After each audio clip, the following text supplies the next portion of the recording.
Welcome to this rapid, highly structured masterclass explainer on British warfare from 1700 to 1900. We're going to be covering that dramatic, world-changing shift from the traditional battlefields of Waterloo all the way to the grim trenches of Balaclava. If you're preparing for your GCSEs, this is exactly the focused, no-nonsense review you need. Okay, let's dive right into our roadmap for today so you know exactly what the examiner expects us to cover. First, we'll look at the changing nature of warfare. Second, the experience of war. Third, we've got our Waterloo case study. And fourth, a case study on Balaclava. Section 1, the nature of warfare. Industrialization takes over. Now, for centuries, the absolute ultimate weapon was a man on a horse. But the headline shift across this specific era is the utter decline of the cavalry charge. I mean, think about it. A mounted charge into a well-organized infantry line simply became survivable for nobody. Three major things replaced it. First, far more accurate rifles and bullets. Second, the massive expansion of field guns and heavy artillery. And crucially, industrialization, which brought in steam-powered transport and mass production for consistent, widespread armaments. So here is an absolutely critical point for your exams. Never ever treat the concept of industrialization as just some vague background detail. You must link it directly to this chain of military cause and effect. Industrialization literally means steam-powered transport moving troops and supplies faster than humanity had ever seen before. It means mass-produced weapons. It means exponentially larger and more destructive armies. That chain of cause and effect, that's your definitive answer to almost any why-did warfare change question in this period. Section 2. The experience of war, professionalization, and the media.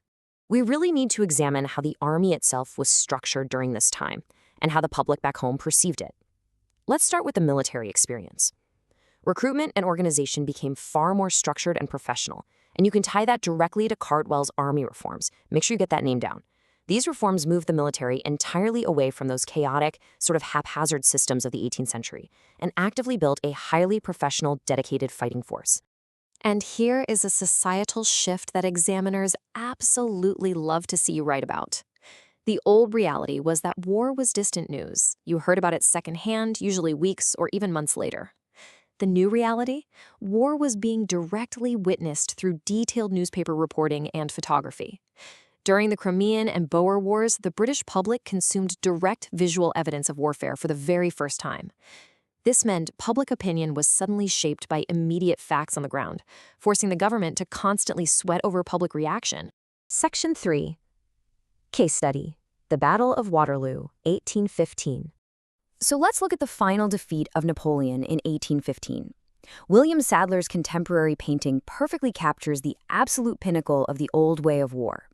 Waterloo represents the last great, massive set-piece clash of cavalry and infantry, fought right on the edge of history, just before the Industrial Revolution came in and permanently transformed the battlefield.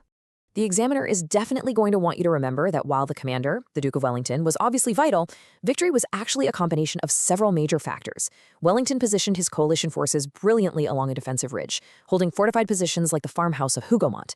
But equally important was the strict tactical discipline of his men and the incredibly timely arrival of Prussian reinforcements under the command of Blücher. That arrival completely forced Napoleon to fight a disastrous two-front battle by the end of the day. Now, I just mentioned tactical discipline, and this is the specific concept you need to remember: the infantry square.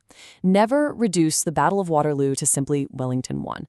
You've got to mention how these disciplined infantry squares, which were literally hollow formations of men relying on strictly timed volley fire, successfully held their ground time and time again. They beat back repeated, desperate French cavalry assaults. It's the ultimate historical proof of how disciplined infantry could completely neutralize traditional cavalry dominance. Section 4. Case study. The Battle of Balaclava, 1854. Jumping ahead to the Crimean War, we see a battle defined not by glorious tactical mastery, but by pretty horrific military blunders. The commander here was Lord Raglan, and his name is forever tied to the infamous charge of the Light Brigade.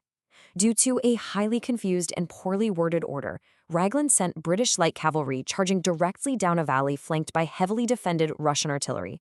It was a devastating, absolute catastrophe, and it proved exactly why cavalry charges were becoming completely obsolete against heavy guns.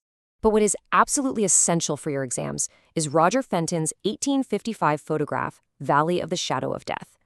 Widely considered one of the very first iconic war photographs ever taken, the sight of those cannonballs littering a barren dirt road visually documented the stark, messy, thoroughly unglamorous reality of the battlefield for ordinary Britons back home.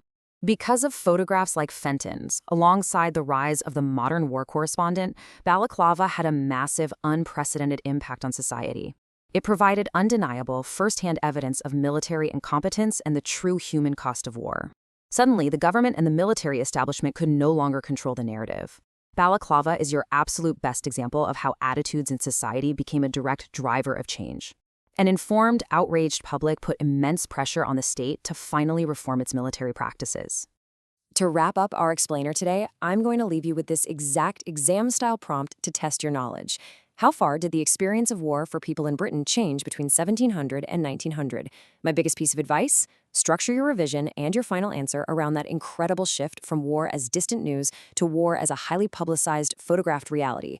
Think about everything we covered today, right from the rigid infantry squares of Waterloo to the intense media storm of Balaclava. So ask yourself, how much did the truth of the battlefield really shift the balance of power back home? Master that transition and you will absolutely ace this topic. Keep reviewing these core concepts and happy studying.